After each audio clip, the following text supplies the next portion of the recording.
Hai everyone. So hari ni aku dah 26 minit duk kayu spin bike ni. So I just recently got this spin bike and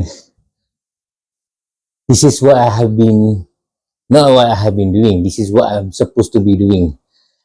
Physiotherapist dengan doktor suggested me untuk buat this indoor biking activity instead of this walking. Sebabnya dia cakap dia nak bagi less impact on the knee. Okay, less impact on the knee. And betul, bila cycling ni kita lebih relax and kurang hentakan di lutut lah. So kalau kata korang in my situation, obese and got osteoarthritis and just undergo knee surgery, so this seems to be the best exercise for you lah.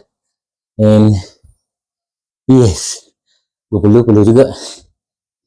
Kalau ikut app aku dah 28 minit, kalori burn 243 kalori. Penat, tiring, tapi best. So ideally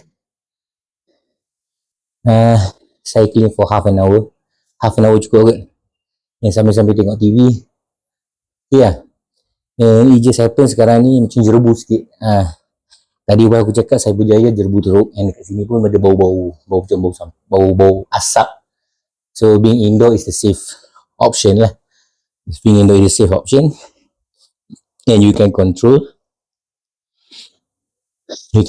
meaning tak payah nak keluar free from injury kalau kata kena kejar anjing ke apa benda. So this seems to work lah, and I'm loving it. Aku suka. I can exercise at my own time, at my own pace. Cuma jangan benda ni tersidai sudah. Cumanya seat is not that comfortable. My seat is not that comfortable. Maybe aku nak kena modify a different seat ke apa benda, or maybe nak kena kurus lagi. I have to lose more weight.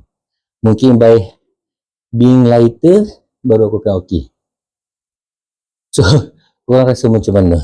Dan kalau kata korang yang ada buat this sort of exercise, boleh share jugalah what is korang punya the do and don't. Sebab aku baru lagi benda ni. So this is my kali kedua, kali ketiga kayu masa macam tu. And as of sekarang seems to be enjoying it lah. Cukup 30 minit. So satu 30 minit cycling.